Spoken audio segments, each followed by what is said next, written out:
back on this channel, I did a review of the twin movement Tomi T-171.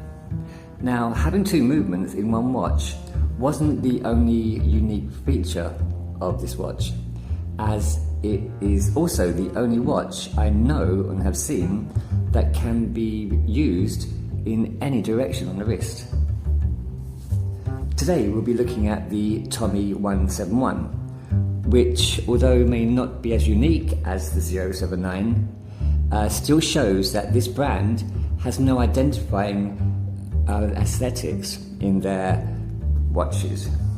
This offers a much wider range of choices among their range. Good day to you all, and welcome back to another BBW review. So, as I mentioned in the introduction, Tomi is one of those brands that does not have any identifying features, which means that each watch seems to carry some of its own originality. I can't find any aspects of this watch that may be copied from others. So let's go through the basic specs. Now you have a 40mm dial. The lug to lug is 48mm, and it does curve down at the lugs to hug the wrist there, which is quite nice. The lug width is 22mm, and the depth from the base to the raised crystal, the raised mineral crystal, is about 10.5mm. The case itself, so I should mention that this watch from Shenzhen costs $6. So the case is going to be an alloy case. It is chrome plated, not too much polish there, which I like. On the other side, you have a large 6mm push-pull crown with some quite subtle guards protecting that. Onto the bezel. You have a polished bezel raising at an angle. Now you may be able to see that the mineral crystal is actually raised above the bezel. It's raised by about 2 or 3mm, so you're going to have to be careful. Whatever this watch touches is going to immediately scratch that crystal there. The face itself. This watch is only available in one colorway, which is this beautiful sunburst blue. Some may say it's a purple, but it's definitely a blue. The dial itself has applied indices, which are battens all around, apart from the 3 o'clock and the 9 o'clock, which are also applied but are triangles bordered in chrome, and the 12 o'clock, also applied, is the Tomi logo with their name printed below. Above the 6 you have a circular date window. Now, if you've seen any of my reviews before, you know that I'm not a fan of date windows, specifically because, well, one reason, how often do you need to look at the date every day? And I think the main one is aesthetics. When you put the date at the 3, I think you kind of destroy the symmetry. But when it's at the 6 o'clock position here, the symmetry remains. So I quite like that, and it is very small. In between the battens for each hour, you have a printed minute track onto the hands. The hands themselves are quite nice. They're not just standard stick hands. They are loomed, and I guess they're kind of broadswords, for use of a better term. They widen in the middle and narrow to a point at the end. The hour and the minute are, I guess they're both acceptably the right length, and they're both bordered in chrome, as are the indices. The second hand, as you can see coming up now, has a countermeasure with a T for the Tomi, so that's a nice touch. Gives their own personalisation to the second hand. Now let's have a quick look at this action. One thing I like to do is to check for any minute hand jump. So pointing the minute hand over the 12, pressing in the crown.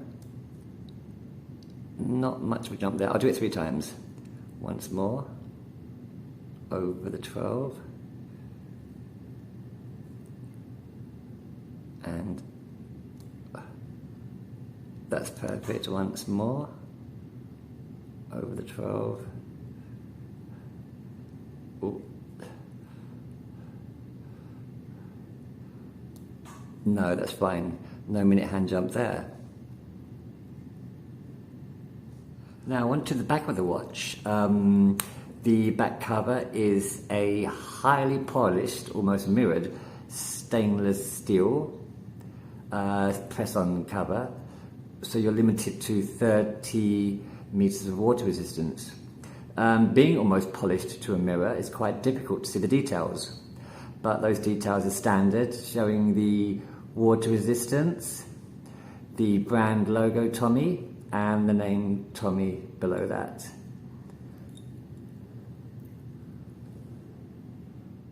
Now, for those that have seen my videos before, I've often mentioned that when I buy a budget watch, one of the worst aspects of the watch is usually the bracelet, so I immediately change the bracelet, which I've done here, to an OEM stainless steel. Now, but the actual bracelet it comes with is quite good. This is the strap that you will receive should you want to order this watch.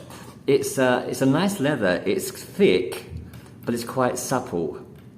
It's got a very standard buckling tang, which seems strong enough. The metal is thick enough, I think. I don't think it's stainless steel. It may be, but it is thick enough and strong enough.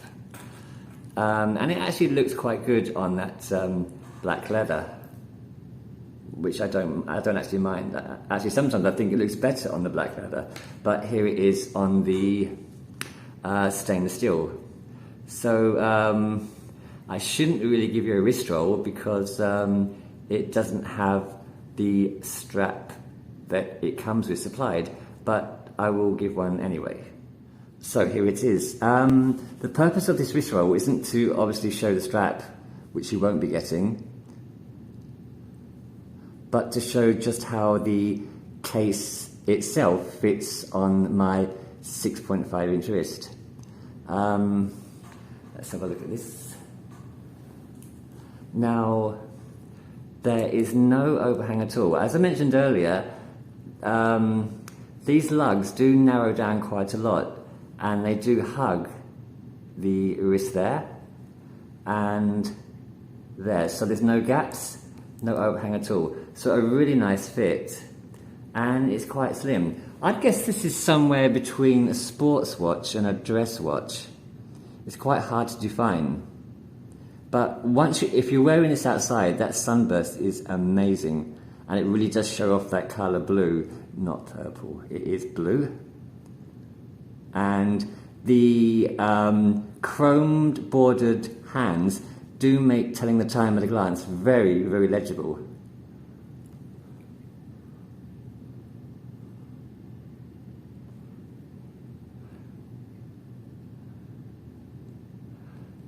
The design of the case is actually quite nice, especially here, the arch there, which is really shown off on a strap, such as this one.